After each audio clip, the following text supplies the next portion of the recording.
Good morning friends, स्वागत है आपका अपने यूट्यूब चैनल पर। तो चलिए शुरुआत करते हैं आज के द हिंदू ट्यूटोरियल वोकैबुलरी की। वोकैबुलरी से आज का पहला वर्ड है वैनगार्ड। वैनगार्ड वर्ड यहाँ पे नाउन की तरह यूज हुआ है। वैनगार्ड का मतलब होता है किसी भी चीज़ का हम लीडरशिप मतलब लीड करना, किसी चीज़ को नेतृत्व करना या कर्णधार होना किसी चीज़ का, उसे बोला जाता है Vanguard. The leaders of a movement in society, for example in politics, art, industry, etc. is called vanguard। जो मतलब लीड करने वाले होते हैं किसी स्पोर्ट्स में, पॉलिटिक्स में, उन्हें बोला जाता है vanguard, मतलब लीड करना, नेतृत्व करना। सिनोनिम्स आप देखते हैं forefront, front, lead, precursor और फोर। एंटोनिम से रियर, बैकग्राउंड, बैरियर और बैक एंड। एग्जाम्पल देख सकते हैं आप। The company is proud to be in the vanguard of scientific progress. ये बात कही गई है, कंपनी की बात कही गई कि किसी कंपनी को अपने ऊपर ये गर्व है माफ कीजिएगा, कि वो जो साइंटिफिक प्रोग्रेस है, वैज्ञानिक तौर पे जो वो प्रगति कर रहे हैं उसको वो लीड कर रही है। इसका उस कंपनी को स्वयं पर अभिमान है, गर्व है। अभिमान तो नहीं बोल सकते हैं, गर्व बोल सकते हैं, प्राउड पॉजिटिव सेंस में। अगला हमारा शब्द है परसेप्टेबली।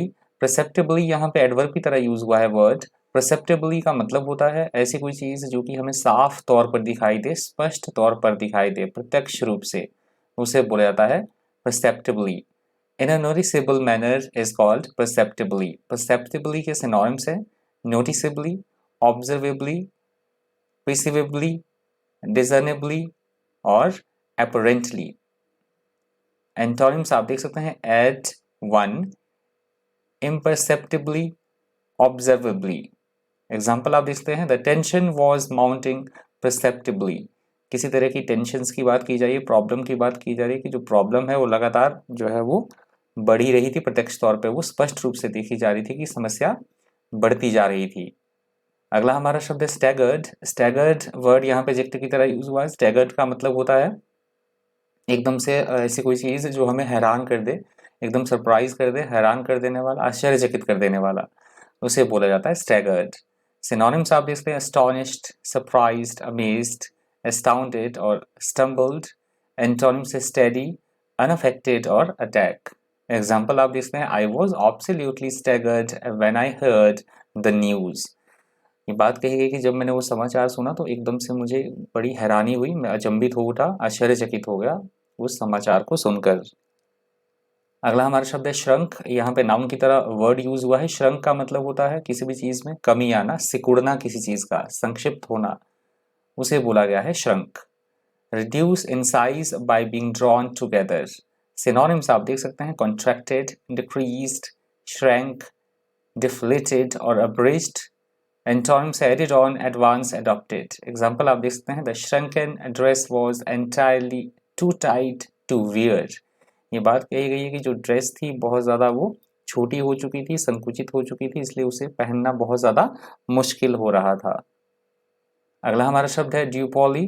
ड्यूपॉली वर्ड यहाँ पे प्रीपोजिशन की तरह यूज हुआ है। ड्यूपॉली का मतलब होता है नाउन की तरह भी वर्ड यूज हो सकता है, नाउन की तरह भी ये वर्ड यूज होता है ड्यूपॉली। ड्यूपॉली का मतलब होता है ऐसा कोई व्यवसाय, ऐसा कोई बिजनेस जिसमें कि सिर्फ दो कंपनीज या फिर दो लोगों का आधिपत्य हो, उनकी ही चलती हो, उनका ही अधिकार हो, उसे बोला जाता है ड्यूपॉली। If two companies or people have a duopoly on something, such as an industry, they share complete control over it and it is impossible for others to become involved in it. That is called duopoly. Duopoly के example आप देख सकते हैं their smaller rival is battling to end their duopoly। तो दो दिग्गजों की बात की जा रही, जो दो मतलब जो बहुत बड़े मतलब फील्ड हो सकती है, वो बिजनेस की फील्ड हो सकती है, उनकी बात की जा रही है कि वो इतने बड़े मतलब उनका अधिकार था संपूर्ण बाजार पर कि उनके जो छोटे छोटे राइवल थे, मतलब उनके जो विरोधी थे, उनके कंपिटिटर थे, उनको मतलब उन्हें टक्कर देना काफ़ी काफ़ी मुश्किल हो रहा था। उनकी जो द्वैत अधिकार था उन दो कंपनीज का, उनको समाप्त करने के लिए उनको बहुत ज़्यादा प्रॉब्लम फेस करनी पड़ रही थी। अगला हमारा शब्द है ऑटोनॉमस। ऑटोनॉमस वर्ड यहाँ पे एडजेक्टिव की तरह यूज हुआ है वर्ड। ऑटोनॉमस का मतलब होता है स्वचालित होना किसी चीज़ का, स्वयं से, जिसपे किसी भी प्रकार का कोई नियंत्रण ना हो, वो संस्था भी हो सकती है। यहाँ बात की गई है एक व्हीकल की, इलेक्ट्रिक व्हीकल या इस तरह से कोई व्हीकल की बात की गई है एडिटोरियल में। तो स्वचालित होना जिसपे किसी तरह का कोई नियंत्रण ना हो उसे बोला जाता है ऑटोनॉमस।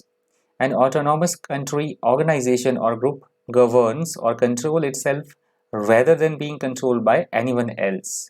Synonyms आप देख सकते हैं इंडिपेंडेंट, सोवन, सेल्फ सफिशिएंट और सेपरेट। सोवन है, सोवनटी हम कई बार डिस्कस कर चुके हैं वर्ड, तो उसी से बना है सोवन। एंटोनिम्स आप देख सकते हैं डिपेंडेंट, सब्जेक्ट और सबसर्विएंट। एग्जाम्पल देख लीजिए, they proudly declare themselves a part of a new autonomous province. किन्हीं लोगों की बात हो रही है कि उन्होंने बड़े ही गर्व के साथ अपने आप को एक अलग प्रोविंस, अलग राज्य, अलग भाग के रूप में उन्हें खुशी हो रही थी कि वो अलग हो गए और उन्होंने ये घोषणा की कि वो एक अलग राज्य का दर्जा उन्हें मिल गया है, तो वो मतलब इंडिपेंडेंट बॉडी बन गए हैं वो अब। तो इसको घोषणा करके उन्हें बड़ा ही गर्व महसूस हुआ। अगला हमारा शब्द है निच। निच वर्ड यहाँ पे नाउन की तरह यूज हुआ है। निच जो ये वर्ड है ये बिजनेस में मोस्ट प्रोबेबली यूज होता है। निच का मतलब होता है ऐसी कोई विशिष्ट चीज़ों का व्यापार करना, मतलब विशिष्ट वर्ग के लिए, एक स्पेसिफिक ग्रुप के लिए टारगेट करना। उस बिजनेस का टारगेट हो एक स्पेसिफिक ग्रुप को टारगेट करना कि उसके लिए वो वस्तुएं बना रहे हैं या बेचने के सेंस में वो बना रहे हैं उनको, कंज्यूमर को वो गुड्स। तो व्यापार में विशिष्ट वर्ग को विशिष्ट वस्तु बेचने का अवसर, अथवा यह हम बोल सकते हैं हमारे अनुकूल अपॉर्चुनिटीज होना, नौकरी मिलना, उसे बोला जाता है niche. And business an opportunity to sell a particular product to a particular group of people is called niche. Niche के सिनोनिम्स आप देख सकते हैं station, window, ideal position, slots और स्पॉट। एंटोनिम से कंफ्यूज, डिसअरेंज और डिसअरे। एग्जाम्पल आप देख सकते हैं I think we have found a niche in the toy market. कोई व्यक्ति ये बात कर रहा है कि मुझे ये लगता है कि हमें टॉय मार्केट में जो है काफ़ी अच्छे अवसर जो है वो प्राप्त हो सकते हैं, यदि हम उसमें प्रवेश करते हैं तो काफ़ी सारी अपॉर्चुनिटी उसमें मिल सकती है। अगला हमारा शब्द है कैटर्स। यहाँ पे वर्ब की तरह वर्ड यूज हुआ है। कैटर्स का मतलब होता है किन्हीं की आवश्यकताओं की पूर्ति करना या आवश्यक सेवाएं प्रदान करना। खाना, भोजन खिलाने की सेंस में भी इसका यूज होता है कैटर्स का। To provide what somebody, S B का मतलब है समबडी, और समथिंग नीड्स और वांट्स। सिनोनिम्स आप देख सकते हैं अकोमोडेट, फीड, प्रोवाइड्स, सर्व और सप्लाई। एंटोनिम्स है डिप्राइव, डिसअलाउ, डिसअप्रूव और डिसप्लीज। एग्जाम्पल आप देख सकते हैं we need a hotel that caters for small children. ये बात कही गई है कि हमें एक होटल की ज़रूरत है जो कि छोटे छोटे बच्चों की आवश्यकताओं को जो है वो पूरा करे या उनका भरण पोषण करे, उन्हें खाना प्रदान करे। अगला हमारा शब्द है बायलेटरल। यहाँ से दूसरा एडिटोरियल भी शुरू हो रहा है। हेडिंग आप देख सकते हैं। बायलेटरल का मतलब होता है ऐसी ऐसी कोई चीज़ या ऐसी कोई बातचीत जिसमें कि दो पक्षीय हो, मतलब इन्वॉल्विंग टू ग्रुप्स और टू पीपल, टू कंट्रीज, जिनमें दोनों पक्षों की भागीदारी हो, उसे बोला जाता है बायलेटरल। मतलब दोनों तरफ से, two sided. Involving two groups of people और two countries is called bilateral. Synonym से two sided, mutual, dual, binary और बायपार्टाइट। एंटोनिम से वन साइडेड, अनरिक्वेटेड और यूनिलेटरल। एग्जाम्पल आप देखते हैं बायलेटरल ट्रेड्स और टॉक्स, तो उसी की बात की गई, द्विपक्षीय वार्ता या द्विपक्षीय व्यापार की बात कही गई है। अगला हमारा शब्द है अपेंडेज। अपेंडेज वर्ड यहाँ पे नाउन की तरह यूज हुआ है। अपेंडेज का मतलब होता है किसी एक चीज़ के सामने हम दूसरी चीज़ को सेकेंडरी मान रहे हैं, मतलब गौण रखना उसको, सेकेंडरी मतलब इंपॉर्टेंस देना, लेस इंपॉर्टेंट होना कोई चीज़ किसी चीज़ के कंपेयर में। या हम बोल सकते हैं बड़ी वस्तु का छोटा अथवा कम महत्वपूर्ण अंग, a smaller or less important part of something larger is called appendage. Appendage के synonyms हैं addition, adjunct, addendum, attachment, accessory और supplement. Antonyms है body, amputation और appearance. Example आप देखते हैं upon marriage, a woman automatically lost most of her legal rights and became an appendage of her husband. तो ये बात कही है कि शादी के बाद जो लड़कियां होती हैं वो अपने काफ़ी सारे राइट्स जो हैं वो खो देती हैं, और मतलब वो सेकेंडरी चीज़ हो जाती है, मतलब उनके राइट्स जो हैं हस्बैंड के सेकेंडरी चीज़ वो हो जाती है। उसके मतलब हस्बैंड के जो उनके राइट्स हैं वो इकट्ठे ही होते हैं, मतलब उसको उनको कम प्रेफरेंस मिलती है, मतलब उनके जो पहले वाले राइट्स हैं वो ख़त्म हो जाते हैं शादी से पहले वाले जो राइट्स होते हैं। अगला हमारा शब्द है हाइप। यहाँ पे वर्ब की तरह वर्ड यूज़ हुआ है। हाइप का मतलब होता है किसी भी चीज़ को बढ़ा चढ़ा कर बोलना, किसी भी चीज़ का व्याख्यान या वर्णन बढ़ा चढ़ा कर करना, अंधाधुंध विज्ञापन करना, उसे बोला जाता है hype. Advertisements that tell you how good and important a new product, film, etc. is called hype. Synonyms आप देखते हैं plug, ballyhoo, publicize, promote, advertise.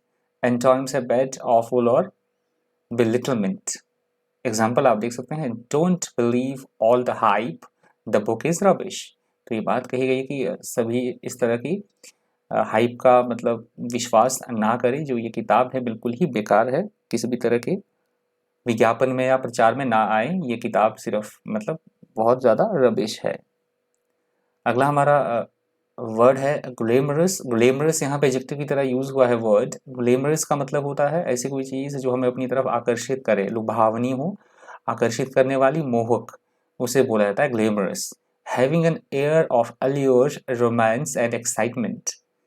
Synonyms आप देख सकते हैं अट्रैक्टिव, एन्चेंटिंग, चार्मिंग, अल्यूरिंग और charismatic. एंटोनिम्स है ugly, dull, appalling और disgusting. एग्जाम्पल आप देखते हैं ग्लैमरस मूवी स्टार्स। तो ये बात कही गई है जो आकर्षक मूवी के जो बड़े बड़े सितारे होते हैं, अभिनेता होते हैं, स्टार्स होते हैं, उनकी बात कही गई है। अगला हमारा शब्द है under one's belt. Under one's belt ये वर्ड फ्रेज की तरह यूज होता है, इडियम्स और फ्रेजेस में आता है ये वर्ड।